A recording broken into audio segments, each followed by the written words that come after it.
Hey, ladies and gentlemen, for fill number 4, we're going to invoke our inner John Bonham. Zeppelin, fuck yeah. Let's have a listen.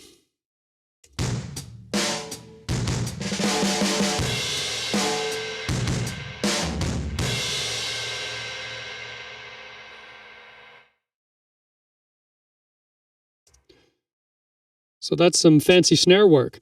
Let's get into it. First thing we're going to do again is duplicate the track, mute the top one, unmute the one we want, steal our MIDI notes, and erase or delete our build.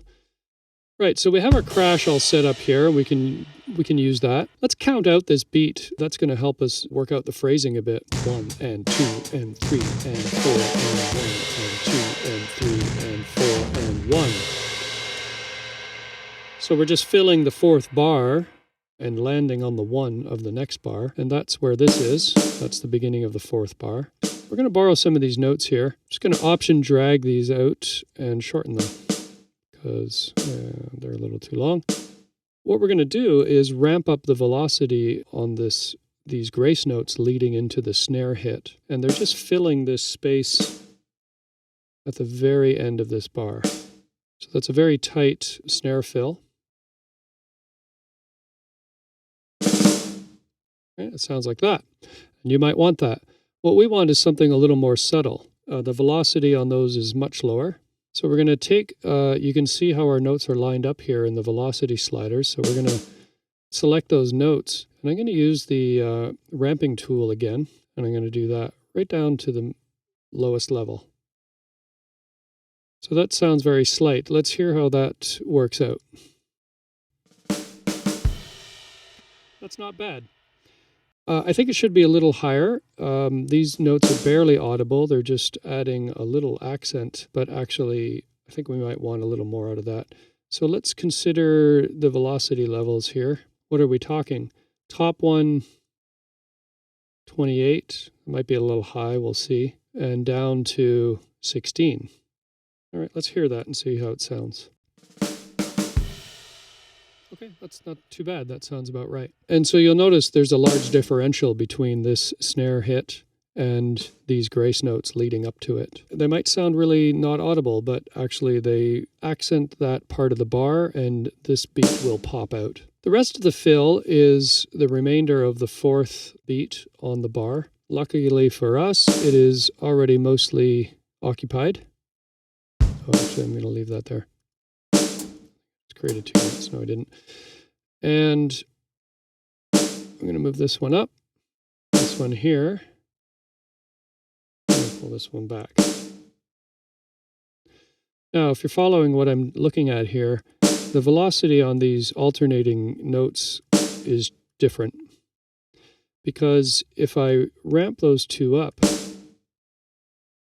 and I select them, and I make them all the same, it's going to sound okay. It just sounds a little mechanical, which might be what you want. You never know.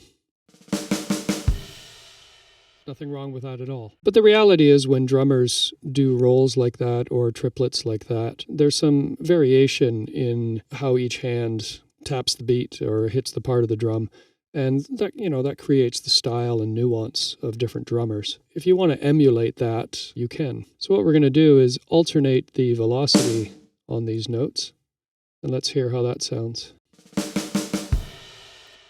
And you can hear that has a slight variation. Now, if I lower these too much, it's going to change it a little too much, and it's not going to sound right.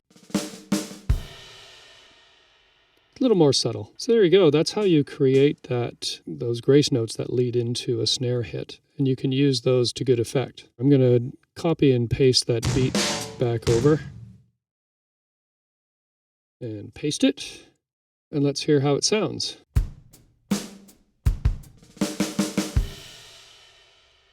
Good. Now, there's a tom fill at the end of this phrase, which is here.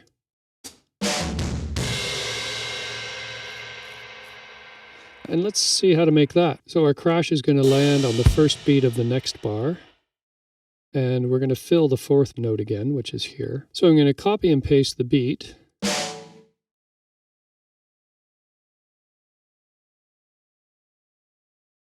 So my snare hits there are on the and.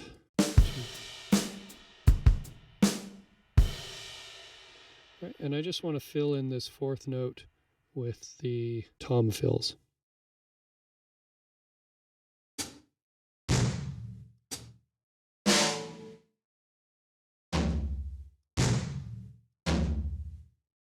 And this is very simple. All it is, double tap on the low tom.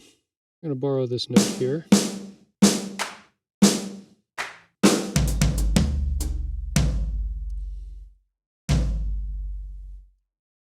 And I think that looks like that. I add a kick to here just to emphasize that low hit. And let's hear how that sounds. Let's hear the whole thing.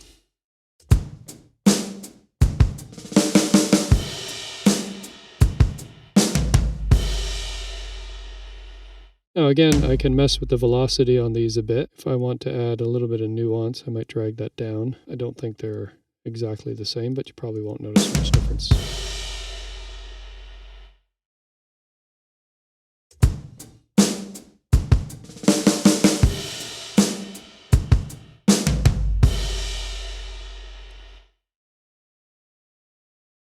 Hey, there you go. John Bonham special. And now it's time for a drummer joke. So at the gig the other night, I says to the drummer, this next one's 4/4, count us in. He says, anything above 2/4, I'm gonna need some help. Drummers. Our next fill is something like the opening of Hungry Heart by Bruce Springsteen. It sounds something like this. Okay, let's isolate that fill.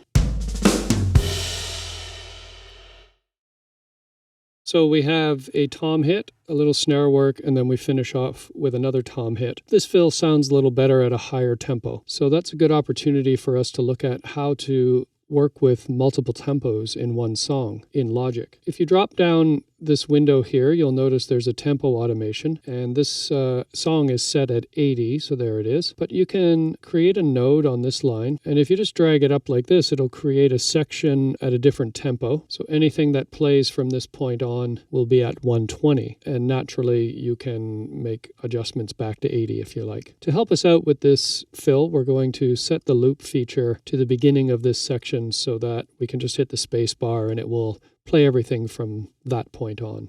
Let's create a track and solo it so we only hear that one.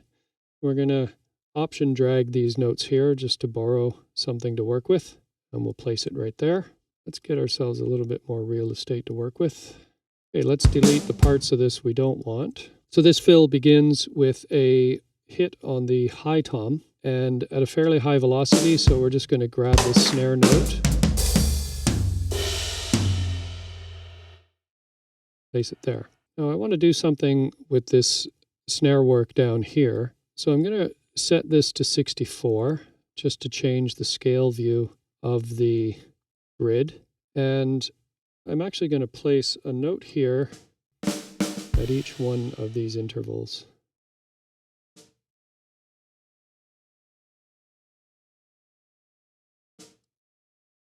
I'm going to shrink them so they fit in and it's easier to visualize. So let's hear how that sounds. Snare part's a little too long, so I'm going to reduce that to 4 taps. And now this is a little different, so we want to add a floor tom to the end of that fill. So we've got a high tom, snare taps, floor tom. I'm going to delete those because we don't need them. But one thing you can do with a floor tom is to just beef it up a bit by complementing it with a kick, as drummers often do. And that's basically it. Okay, moving on, feeling strong. What are we up to, number 6? All right, let's take a listen to our next fill. So we've all heard that before. That's something that a drummer might use at the end of a song. And it's got a rack triplet, so that's a triplet played on the toms. All right, let's get into recreating this. As usual, for our purposes, we're just going to duplicate the track, solo it out so we're only listening to that. We're going to borrow some of these notes here because some of what we want is already present. And I'm just going to grab these ones here. I'm going to hit Control-C to copy and paste. I'm going to go to the beginning of the section, Control-V to paste it, and there we go. So this fill begins with a cymbal crash. It's meant to mimic the end of a song. I'm just going to bring that up there. I'm just going to borrow this, put it there. I think that's going to be a little too tight. Let's put that there. Okay, so let's hear that first bit. Okay, that's good. We don't need the snare there. So I'm going to borrow these notes and put them over here. So the way to make that ending roll there, it's a fairly tight and compact type of fill, and it starts on the high tom. So I'm just going to put a note there. Now I've set this field view here to 32. What I want to do is put 2 notes into one of these segments here. Now, I can eyeball that and make it just in the middle if I want. You can break down that segment more and get it right on the line if you wanted. And then there is a mid-tom tap, which comes right after it. Let's hear how that's sounding. Good. And to finish it is a kick. And let's hear how that all sounds together. Great, that's it. Now we can fool around a bit with the velocity of these notes. I can start with a pronounced hit and tone this one down a bit. Let's zoom out so we can see what we're doing. And I can make the velocity weaken as it goes through the fill and then end on a strong note.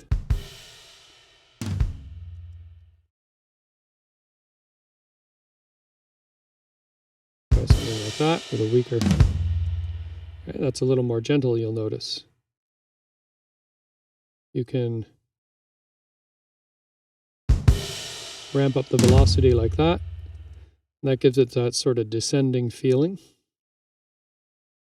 Or you can experiment with how it might sound if you reverse it, so it ends on a weaker hit and then graduates. Changes the feeling, that's all.